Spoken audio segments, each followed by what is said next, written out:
데살로니가전서 5장 1절에서 11절까지 말씀을 제가 봉독해 드리겠습니다. 형제들아, 때와 시기에 관하여는 너희에게 쓸 것이 없음은 주의 날이 밤에 보듯같이 이를 줄을 너희 자신이 자세히 알기 때문이라. 그들이 평안하다 안전하다 할 그때 임신한 여자에게 해산의 고통의 이름과 같이 멸망이 갑자기 그들에게 이르리니 결코 피하지 못하리라. 형제들아, 너희는 어둠에 있지 아니하매 그날이 도둑같이 너희에게 임하지 못하리니 너희는 다 빛의 아들이요 낮의 아들이라. 우리가 밤이나 어둠에 속하지 아니하나니 그러므로 우리는 다른 이들과 같이 자지 말고 오직 깨어 정신을 차리지라. 자는 자들은 밤에 자고 취하는 자들은 밤에 취하되 우리는 낮에 속하였으니 정신을 차리고 믿음과 사랑의 호신경을 붙이고 구원의 소망의 투구를 쓰자. 하나님의 우리를 세우심은 노하심에 이르게 하심이 아니요 오직 우리 주 예수 그리스도로 말미암아 구원을 받게 하심이라. 예수께서 우리를 위하여 죽으사 우리로 하여금 깨어 있든지 자든지 자기와 함께 살게 하려 하셨느니라. 그러므로 피차 권면하고 서로 덕을 세우기를 너희가 하는 것 같이 하라. 아멘. 오늘 하나님 주시는 말씀 데살로니가전서 5장 11절의 말씀으로 빛의 자녀로서 이겨내야 할 어둠, 빛의 자녀로서 이겨내야 할 어둠이라는 제목으로 주의 말씀을 함께 증거하도록 하겠습니다. 이제 데살로니가전서의 마지막 장이 5장입니다. 이제 5장에서는 바울이 이 데살로니가 성도들에게 쓰는 편지를 닫으면서 정말 마지막에 중요한 말을 남기고 싶었겠죠. 우리가 유언을 할 때에도 마지막에 하는 말이 가장 중요한 말인 것처럼 데살로니가 교회 편지를 쓸 때에도 이 마지막 이 말이 가장 중요하기 위해서 5장의 말을 남긴 겁니다. 우리가 싸워야 할 대상은 누구인가를 분명하게 하는 일이었습니다. 1절을 보겠습니다. 형제들아, 때가 시기에 관하여는 너희에게 쓸 것이 없기 때문에 2절 주의 날이 밤에 도둑같이 이를 줄을 너희 자신이 알기 때문이라.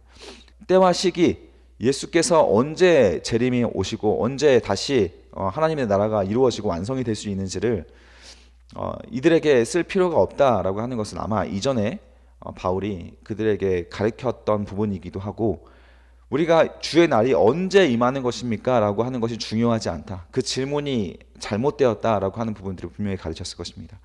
오늘날 우리에게도 예수께서 언제 오시는지에 대한 질문은 그렇게 중요하지가 않습니다. 왜냐하면 예수께서 언제 오시는지는 하나님만 아시고 있다. 그 이유는 중요하지 않다라는 거예요. 그 날이 다가옴으로써 우리가 깨어서 더 준비할 수 있는 것이 우리 생각에는 중요하지만 하나님 생각에는 오늘 하루하루를 종말론적으로 살아가는 것이 중요하기 때문에 정확한 시기를 알려주시지 하지 않았습니다. 대신 징조는 알려주셨죠. 우리 요한계시록에서 같이 공부했던 것처럼 그 여러 가지 인 재앙과 나팔 재앙이 일어나면서 이때에 하나님께서 예수께서 다시 오시는구나, 이것을 알아볼 수 있는 징조는 주셨습니다. 그래서 2절에 보면 주의 날에 밤에 도둑같이 이를 줄을 너희 자신이 자세히 알기 때문이다. 세상 사람들은 알지 못한 그 밤에 도둑같이 임하는 그 어느 때에 그 많은 징조로서 찾아오지만 우리 성도들은 4절에 보시면 형제들아 너희는 어둠에 있지 아니하매 그날이 도둑같이 너희에게 임하지 못할 것이다 라고 합니다. 성도들은 깨어서 그 날을 보고 있기 때문에 우리에게는 도둑같이 임하지 못한다라는 거예요. 그런데 2절에는 도둑같이 이른다. 이 말은 3절에 해당하는 사람들에게 주는 반응입니다. 3절 보시면 그들이 평안하다 안전하다 할 그때 임신한 여자에게 해산의 고통이 이름과 같이 멸망이 갑자기 그들에게 이르리니 결코 피하지 못하리라. 어떤 사람들에게는 도둑같이 임하고 피하지 못합니까? 평안하다 안전하다 라고 하고 있는 사람입니다. 정신 못 차리고 어둠 속에서 헤매이고 있는 그 사람들에게는 그들에게는 도둑같이 임해서 수많은 징조를 보여주었음에도 불구하고 긴장하지 않고 그저 종교 생활을 하듯 교회 생활을 하고 있고, 혹은 이 복음의 메시지를 전혀 귀 기울여 듣지 않은 사람들, 안심하고 있는 사람들이죠. 회개하려고 하지도 않은 사람들, 자기 자존심밖에 없는 사람들, 그런 사람들에게는 갑자기 주의 날이 임하여 당혹스러운 사건으로 발생하게 될 것이다 라고 하는 것입니다. 그래서 우리가 함께 예배드리고 있는 우리 성도들이 당황스러워하는 그런 날이 오면 안 되지 않습니까? 데살로니가 교회 성도들은 깨어서 그 핍박들을 잘 당하고 있었고 인내하여 그 자리를 지키고 있었기 때문에 바울이 1절에 이것에 대해서 더 이상 뭐 쓸 것이 없다라고 할 만큼 데살로니가 교회 성도들은 잘 해내고 있다라는 것이죠. 4절에 보시면 형제들아 너희는 어둠에 있지 않다. 이 어둠이 무엇이겠습니까? 불신앙의 상태입니다. 임박한 멸망에 대한 무지, 어떤 징조인지도 모르고 무감각한 도덕심, 다 여기에 해당되겠죠. 그런데 5절에 보십시오. 너희는 다 빛의 아들이요 낮의 아들이라. 우리가 밤이나 어둠에 속하지 아니하리니. 6절 중요한 말씀입니다. 그러므로 우리는 다른 이들과 같이 자지 말고 오직 깨어 정신을 차리자. 이거는 우리가 언제라도 다시 잘 수 있는 존재이기 때문에 그렇습니다. 우리 육신이 잠이 들듯 우리는 깨어 있다가도 어느 순간 방심하거나 안심하고 평안해 있을 때, 그때 우리는 다시 잠들 수가 있습니다. 그래서 이런 말들로 서로 계속 권면을 해야 돼요. 깨어 있읍시다. 자지 맙시다. 정신 차립시다.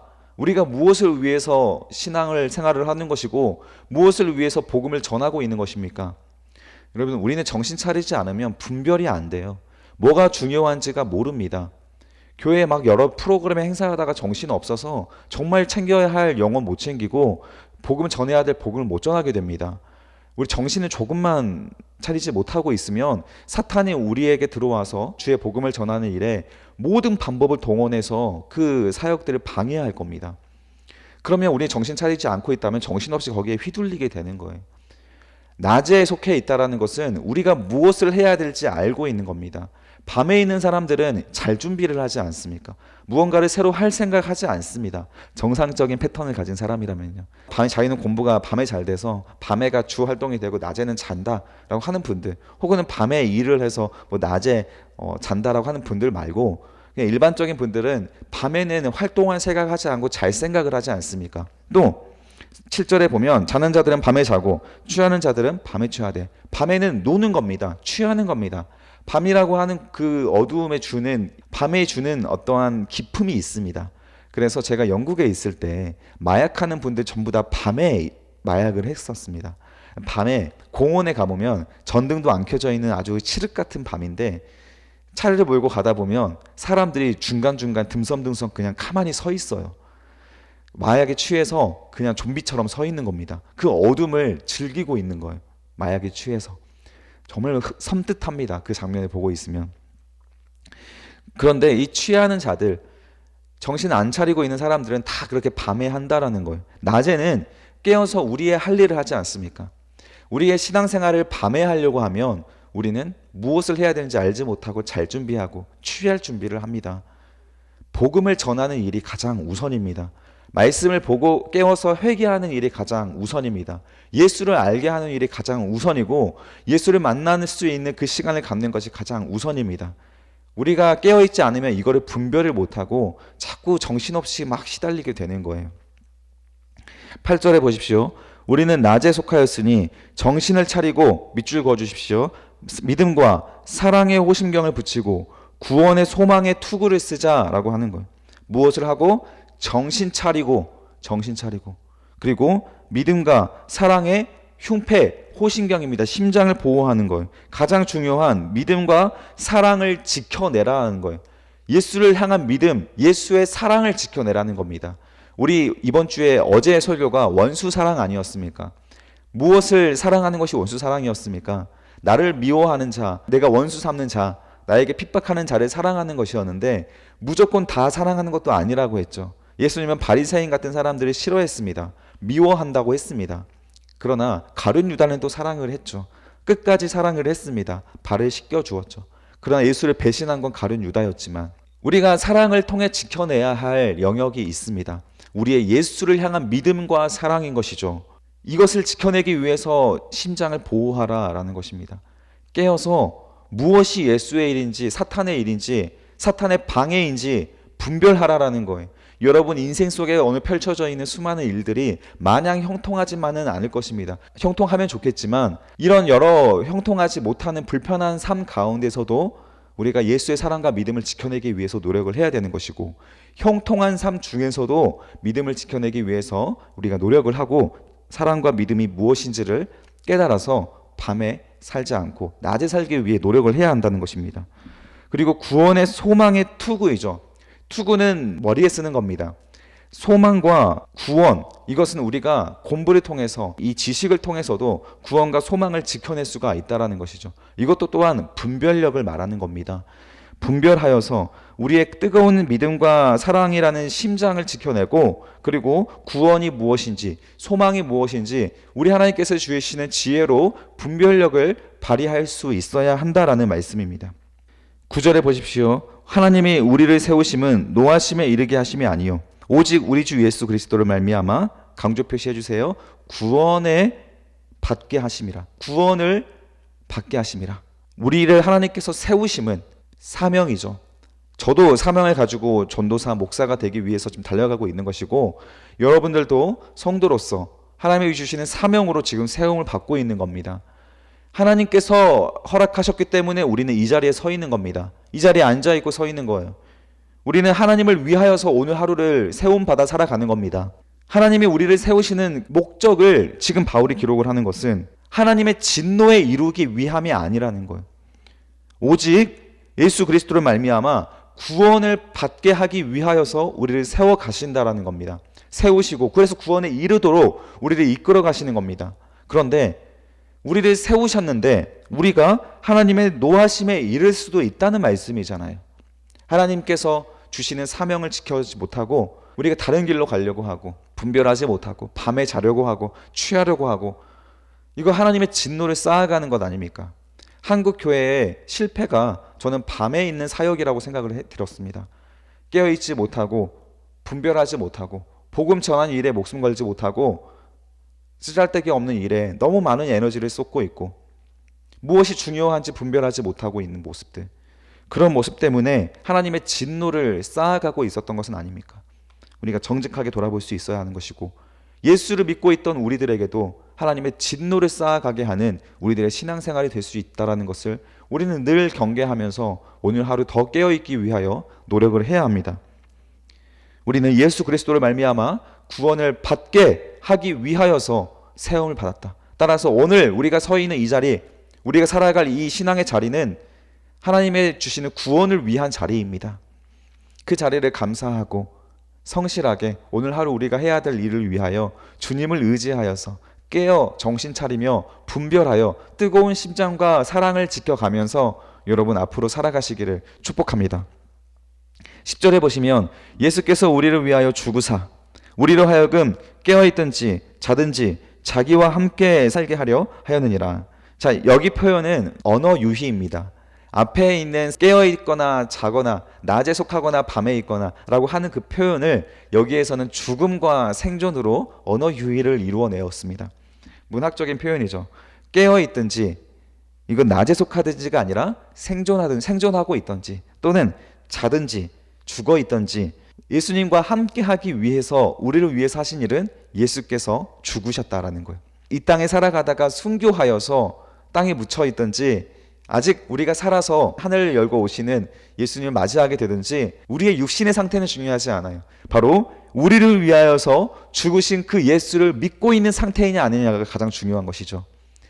예수님께서 다시 오실 때 순교하여서 죽은 사람들이든 아직 생존해 있는 사람들이든 예수 안에 거하고 낮에 거하여 있던 사람들은 반드시 예수와 함께 영생을 살게 됩니다. 그것을 위하여서 예수님께서 돌아가신 것입니다. 그러므로 11절입니다. 그러므로 피차 권면하고 서로 덕을 세우기를 너희가 하는 것처럼 하라. 너희는 데살로니가 교인들이 하고 있는 것처럼이라는 것이죠. 데살로니가 교인들이 서로 사랑하고 말씀을 지켜내고 본질을 지켜내기 위해서 유대주의, 율법주의와 싸워내고 그들의 사랑과 믿음을 지켜내기 위하여서 인내하고 있던, 그들이 하고 있던 것들을 서로 권면하면서 끝까지 지켜나가라 라고 하는 바울의 권면이었습니다. 여러분, 가장 중요한 말씀입니다. 우리가 무엇을 위해 달려가는지 그것을 알아야 우리는 지치지 않습니다. 무엇을 위해 달려가는지를 알아야 믿음과 사랑의 심장을 지켜낼 수 있습니다. 구원의 소망을 유지할 수 있습니다. 여러분, 오늘 영혼을 주무시지 마시고 밤에 거하지 마시고 낮에 거하는 빛의 자녀들이 되셔서 여러분들이 싸워내야 할, 이겨내야 할 어둠을 분별할 수 있기를 축복합니다.